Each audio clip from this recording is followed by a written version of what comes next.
Hello, welcome back to Die Rolling. I'm the ever excitable Adam, and today I'm unboxing Shells of Brimstone Enemy Pack Setaris Ravagers. So these guys are just like little pterodactyl alien chaps. I think they came from one of the other board game lines that Flying Frog Productions do. Maybe Invasion from Outer Space, Conquest of the Planet, or something. I can't remember what it's called, but I'm fairly certain these guys are from that anyway. So what are we going here? Well, we're going to have 6 of these pterodactyl guys with guns. They look like they're going to be fairly easy to paint. I'm fairly certain the bases aren't going to look like this, though. You're going to be getting just the standard flat base.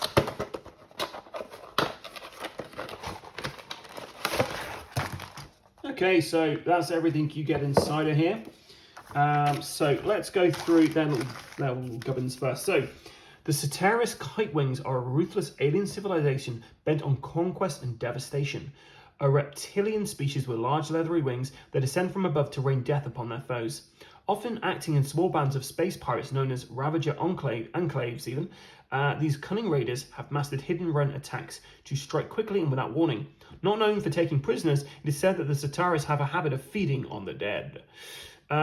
So we've got the new enemies, the Setaris Ravagers, we've got the threat cards, we've got Snapfire. What is this?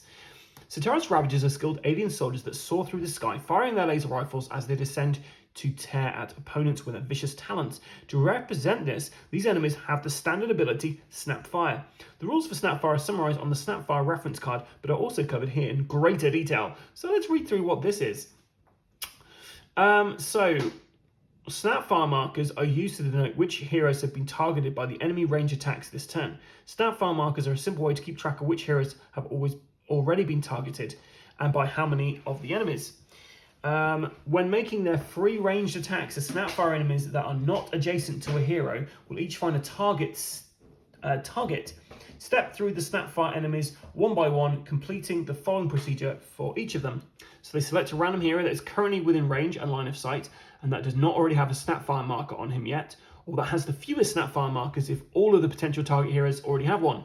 Place a Snapfire marker on that target.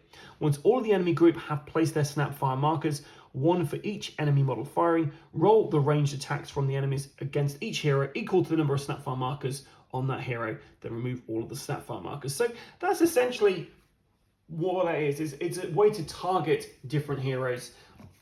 And there's only 6 of these because there's only going to be 6 of your Setaris Ravagers. Unless you get another Setaris Ravagers pack, if you want a massive brood of Setaris Ravagers or an entire mission where you are up against the Setaris Ravagers, then you could get a couple more of these packs.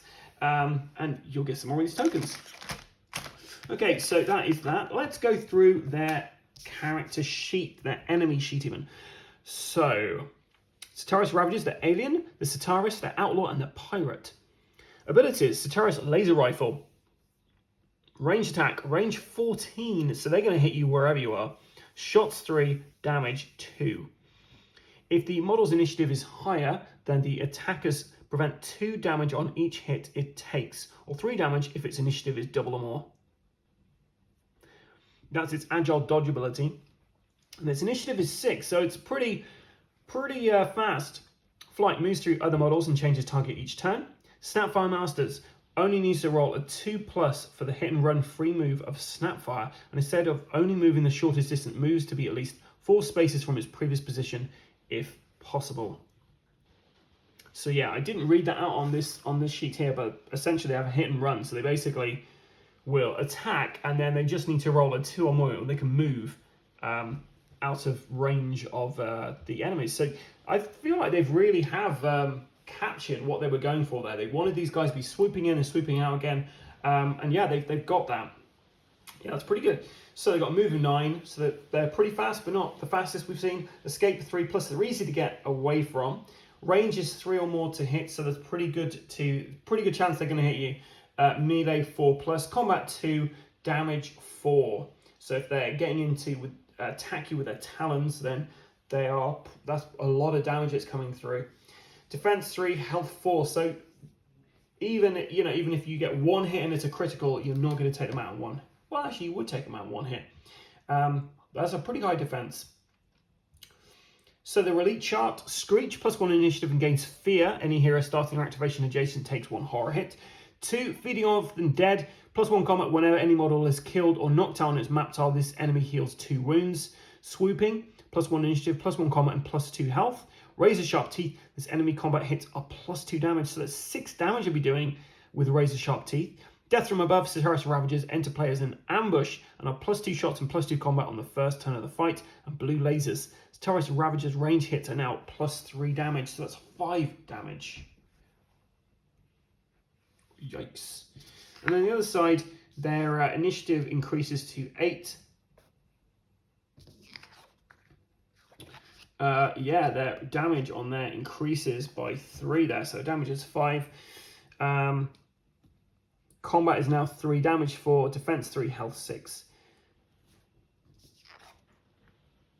And they've got a whipping tail here. Every hero within 2 spaces of 1 or more of the Setaris Ravagers is now -1 of their defense rolls and their to hit rolls. 6+ may still count as a critical hit.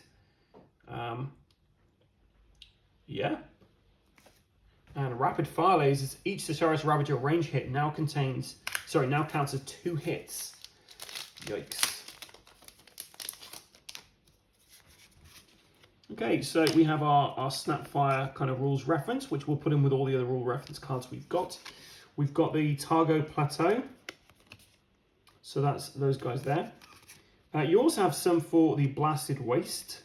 So you can expect to see these guys there as well. You can also expect to see these guys on the Derelict Ship. So that's great. Having some more enemies to the Derelict Ship, that is fantastic. And then we also Swamps of Jargano. So these guys are well traveled. You are going to spot them on your on various different worlds. And then for our low threats, we've got a peril worth of Setaris Ravagers, medium threat 6 Setaris Ravagers, and then high threat 6 Setaris Ravagers and 1 low threat card. So you could potentially get this. And I believe when you can't actually place any of them, you just add elite abilities. At the end of each turn, if there are enemies still on the board, add D6 Setaris Ravagers to the fight if able. You could always get yourself another set of Setaris Ravagers, and then you just have, like I say, just all the Setaris Ravagers. And I've said Setaris Ravagers I don't know how many times at this point. Let's take a look at the miniatures themselves.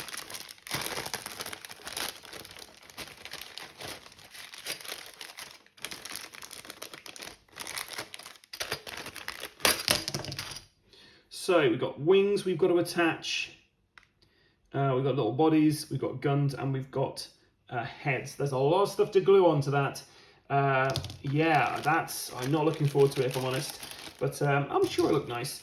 And the bases are these, which it's a bit of a shame they've gone for this. Hopefully this covers all of that so we can paint over the little gaps there. But yeah, unfortunately you don't get the really cool bases that they've got in there, but you could make your own, I guess. Anyway, that's everything you get in this Shadows of Brimstone Enemy Pack expansion. If you'd like to see this on the channel, then stay tuned because we will be assembling these guys, painting these guys, and then pitting them against our heroes, as well as doing a review on this Setaris Ravagers box set to say how good these are, how much this will kind of affect your gameplay. Anyway, I have been the ever excitable Adam, and I still am. So if you want to see more of this, then stay tuned to the channel. We have got a ton of Shadows of Brimstone content to get through over the next year/lifetime. Until next time, guys, stay safe or die rollin'.